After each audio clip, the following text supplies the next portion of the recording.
गाजियाबाद के गांव में सरपंच का चुनाव होने वाला था। इस बार चुनाव में महिलाओं की सीट थी। टुनटुनी चिड़िया गांव के पक्षियों में रजाइयां बंटवाती है। टुनटुनी, ये मैं क्या सुन रहा हूँ? तू प्रधानी का चुनाव लड़ रही है? हाँ मामा, सही कहा आपने। लेकिन ये चुनाव के चक्कर अच्छे नहीं होते। ये सब तो पैसों का खेल होता है बेटा। हमारे पास तो इतने पैसे भी नहीं है। मामू, आप फिक्र मत कीजिए, मेरी कालू कौवे से बात हो गई है। वो कह रहा था कि चाहे जो भी हो जाए, जो गांव की पुरानी प्रधान सुंदरी देवी को वो प्रधान बनने नहीं देगा, क्योंकि उसने कभी गांव में किसी का भला नहीं सोचा। वो सिर्फ अपने बारे में सोचती है। बात तो तू सही कह रही है। वह जब से प्रधान बनी है, उसने आज तक किसी भी जंगल वाले की कोई मदद नहीं की। बस अपनी कोठी गाड़ियाँ यही बनाती गई है। लेकिन एक बात बता, हम पैसे कहाँ से लाएंगे? मामू, आप फिक्र मत कीजिए। कालू ने कहा है कि मुझे बस चुनाव में खड़ा होना है और आगे जाकर एक अच्छी प्रधान बनना है। बाकी सारे पैसे तो वही लगाएगा। अगर ऐसी बात है तो ठीक है, तू जरूर लड़। बस हमारे घर की इज्जत का ध्यान रखना बेटा, क्योंकि तेरे माँ बाप ने जाते समय तुझे मेरे ही हाथों में सौंपा था। आप बिल्कुल फिक्र मत कीजिए, मैं कोई गलत काम नहीं करूँगी। दूसरी तरफ कालू अपने दोस्त जग्गू कालिया के साथ खेतों में सोया होता है और वो नींद में बड़बड़ाता है। टुनटुनी प्रधान जिंदाबाद, टुनटुनी प्रधान जिंदाबाद। मामू देखो, मैंने कहा था ना, अब आप मेरा टुनटुनी से निकाह कर दीजिए। गुरुजी, आपको लगता है टुनटुनी से निकाह करना इतना आसान है? क्या उसका मामू इतनी आसानी से होने देगा? टुनटुनी प्रधानी जीतेगी और मैं तुरंत उसके मामू से टुनटुनी का हाथ मांग लूंगा। तो गुरुजी, हमें इसके लिए पूरी मेहनत करनी होगी। टुनटुनी को जिताने के लिए हमें सबसे पहले दुश्मन की सारी खबर रखनी होगी। शाम दाम दंड भेद सारे ही तरीके अपनाने होंगे। तो चलो चलते हैं गाँव में। दूसरी तरफ बबली कबूतरी अपने घर के दरवाजे पर बैठकर अपनी बहन से कहती है, मैं नहीं लड़ रही है चुनाव। तू ऐसे क्यों कह रही है? तू तो पर्चा भर के आई है। पर्चा तो भर आई हूँ, लेकिन अब सोच लिया है कि मैं कोई चुनाव नहीं लड़ूंगी। मैं अपना नाम वापस ले लूंगी। बहुत हो गया ये रोज का नाटक। कालू बाहर खड़ा होकर सब सुन रहा होता है। अगर ये चुनाव नहीं लड़ेगी तो हमारा तो बहुत नुकसान हो जाएगा। बबली प्रधान जिंदाबाद, बबली प्रधान जिंदाबाद।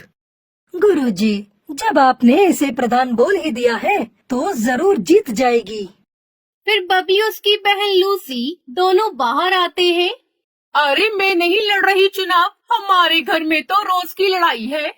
मुझे एक बाबा ने बताया है कि बबली के घर में प्रधानी जानी चाहिए, और तू ये सोचती है कि प्रधान बन जाएगी तो घर का काम कौन करेगा? अच्छा तो ये बात है, लेकिन अगर मैं चुनाव में हार गई तो ना घर की रहूंगी ना घाट की। तू तो रही पागल की पागल, तेरा कुछ नहीं हो सकता। तेरे को बोलकर कोई फायदा नहीं, मैं जा रहा हूँ। रुक जा, इतने विश्वास के साथ बोल रहा है तो मैं जरूर लड़ूंगी चुनाव। ये हुई ना बात। अब तेरी बात में कुछ वजन लग रहा है। मुझे तेरी सीट को मजबूत करने के लिए बड़े काम करने हैं। तू जल्दी से जा और 25,000 लेकर आ। 25,000 किस बात के? जो तेरे खिलाफ है उनको पैसे देकर ही तो तेरी तरफ करना होगा। मैं क्यों दूं पैसे? एक तरफ तो तू कह रहा है कि बाबा ने तुझे बताया है कि मैं ही चुनाव जीतूंगी, फिर तू पैसे क्यों मांग रहा है? बाबा ने ये भी बताया है कि तेरे दुश्मन पैसों से बड़े ताकतवर हैं और वे पैसे खर्च करके तुझे हराने की पूरी कोशिश करेंगे। अगर ऐसी बात है तो मैं पैसों में आग लगा दूंगी। अभी लेकर आती हूँ पैसे। बबली कबूतरी कालू को पैसे दे देती है। बबली प्रधान जिंदाबाद, जिंदाबाद, जिंदाबाद। अपने लिए 5-6 अच्छे सूट बनवा ले चुनाव के प्रचार में जाने के लिए। बाकी तेरे पोस्टर मैं बनवा दूंगा, उसके लिए पैसे अलग से दे दे मुझे। अलग से कैसे पैसे? 25,000 की जगह 30,000 दिए हैं। ठीक है ठीक है, पोस्टर के खर्चे का बाद में देख लेंगे। अब मुझे बहुत काम करना है, जाने दो। बबली प्रधान जिंदाबाद, जिंदाबाद, जिंदाबाद। बबली प्रधान जिंदाबाद करते हुए वो वहाँ से आगे निकल पड़ता है। कालू पूरा माहौल बना देगा, तुझे प्रधान भी बनवा देगा। गुरुजी, कमाल हो गया, 1 मिनट में 30,000। चलो सुंदरी प्रधान के घर।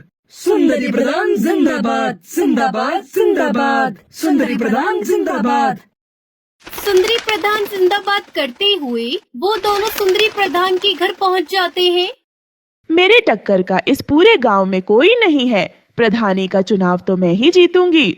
हाँ सुंदरी प्रधान, तुम बिल्कुल ही सही कह रही हो, तुम ही जीतोगी। मैं तो स्कूल में खड़ा होकर सारे वोट तुम्हारे ही नाम पर डलवाऊंगा। मेरा बस चले तो सबको भगाकर खुद ही तुम्हारे नाम पर वोट डाल दूं। कालू तू याद रखना मुझे। इसमें याद वाली क्या बात है? मेरे दादा परदादा, इसके दादा परदादा सब हमेशा से ही तेरे साथ हैं। बस कालू तूने कह दिया तेरा साथ है तो आधा चुनाव तो मैं अभी जीत गई। अब तू एक काम कर, थोड़े कंबल ले जा और गांव में बंटवा दे।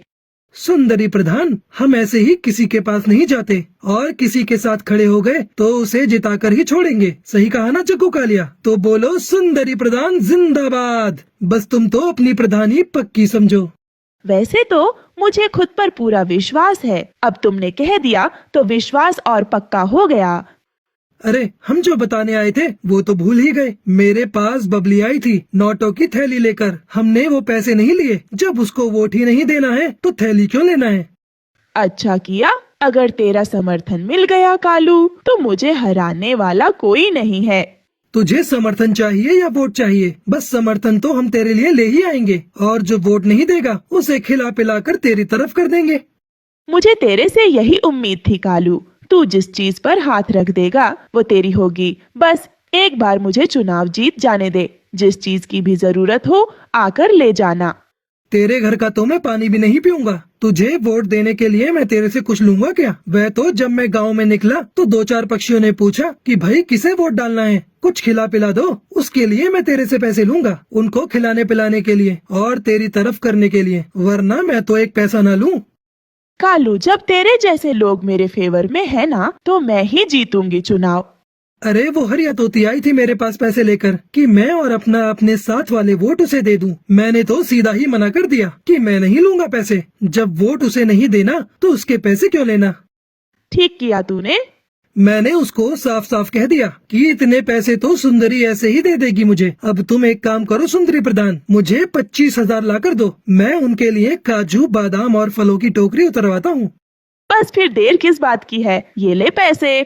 वो सुंदरी प्रधान जिंदाबाद करते हुए वहाँ से निकल जाते हैं। दूसरी तरफ हरिया तोती के घर उसका पति तोताराम परेशान था। क्या सोच रही हो? मैं ये सोच रहा हूँ कि तू इस बार चुनाव मत लड़। क्यों न लड़ू चुनाव? मेरी बात हो गई है, सारा गांव मेरे साथ है। अरे 2 बार तो मैं भी चुनाव लड़ चुका, देख हार के बैठा हूँ। तुम हार गए लेकिन मैं तो जीतूंगी। अरे रहने दे, तू क्यों घर को बर्बाद करने पर तुली हुई है? तुम कुछ भी कहो, मैं तो लड़ूंगी चुनाव और जीतूंगी भी। तभी कालू आता है। हरिया प्रधान जिंदाबाद। देखो, कालू खुद मेरी जीजी कार करते हुए आ रहा है और ये जिसके पीछे लग गया वो तो जीत ही गया समझो। अरे तोताराम, क्या बात हो गई? दुखी क्यों हो? क्या बताऊं तुझे, 2 बार चुनाव लड़ा और हार गया। अब ये चुनाव लड़ने को कह रही है, बात ही नहीं मान रही मेरी।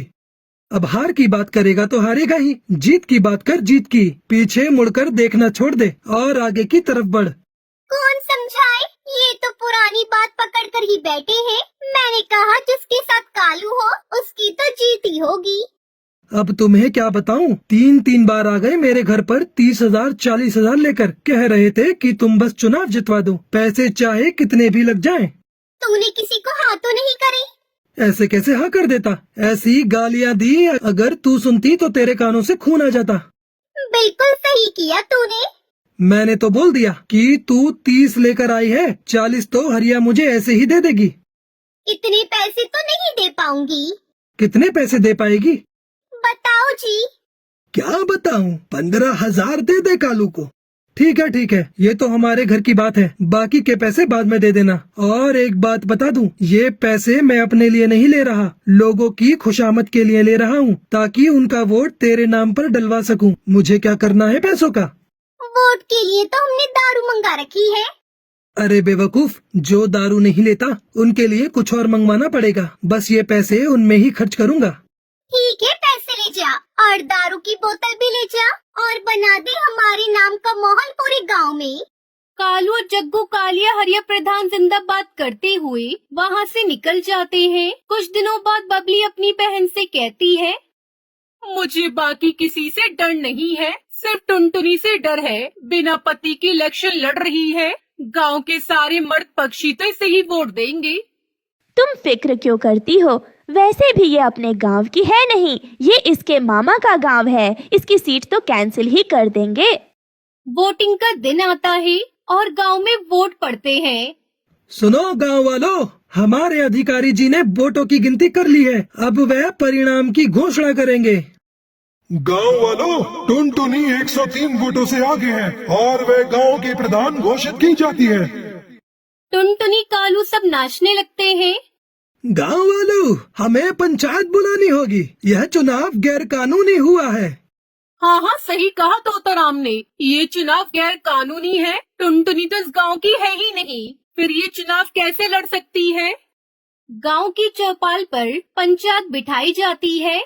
गांव वालों, तोताराम का ये कहना है कि टुनटुनी इस गांव में गलत तरीके से चुनाव जीती है, क्योंकि वह इस गांव की है ही नहीं, इसलिए चुनाव दोबारा होंगे।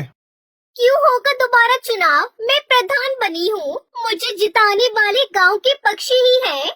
हम पागल हैं जो हमने चुनाव के लिए 10 बीघा जमीन बेच दी। मैंने कोई गैर कानूनी तरीका नहीं अपनाया है। चुनाव लड़ने जीतने के लिए मैं इस गांव की हूँ। मेरा निकाह इस गांव में हुआ है और इस हिसाब से मैं यहाँ चुनाव लड़ सकती हूँ। किसके साथ हुआ है तेरा निकाह? हमें भी तो बता। कालू से हुआ है मेरा निकाह, मैं झूठ नहीं बोल रही। गांव वालों, मेरी बात सुनो। ये चुनाव सही तरीके से हुआ है, क्योंकि प्रधान बनने के बाद किसी को अपनी कोठी बनवानी थी, किसी को फॉर्च्यूनर खरीदनी थी, तो किसी को अपनी बेटी की शादी करनी थी। सबको सिर्फ अपने बारे में ही फिक्र थी। गांव की भलाई की तो किसी को पड़ी ही नहीं थी। इसलिए मैंने इस गांव की भलाई के लिए टुनटुनी से निकाह किया। सबके सामने बोलता हूँ, ये गांव का काम करेगी और विकास भी करेगी। अगर ऐसा नहीं हुआ तो मैं खुद टुनटुनी से उसका इस्तीफा दिलवाऊंगा। गांव वालों, मैं यहाँ पर बड़ी हुई हूँ, लेकिन मैंने हमेशा आप सबको गांव की टूटी सड़कों की वजह से परेशान होता हुआ देखा है।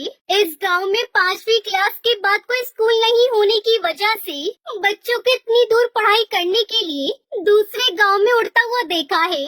मेरे मामू मुझे पढ़ाना चाहते थे, लेकिन हमारे गांव में कोई स्कूल नहीं था, जिस वजह से मैं आगे नहीं पढ़ पाई। और मैं नहीं चाहती कि हमारे गांव की आगे आने वाली पीढ़ी कम पढ़ी लिखी हो, खास तौर पर चिड़ियाएं, जिन्हें आप सब आगे की पढ़ाई के लिए दूसरे गांव नहीं भेजते।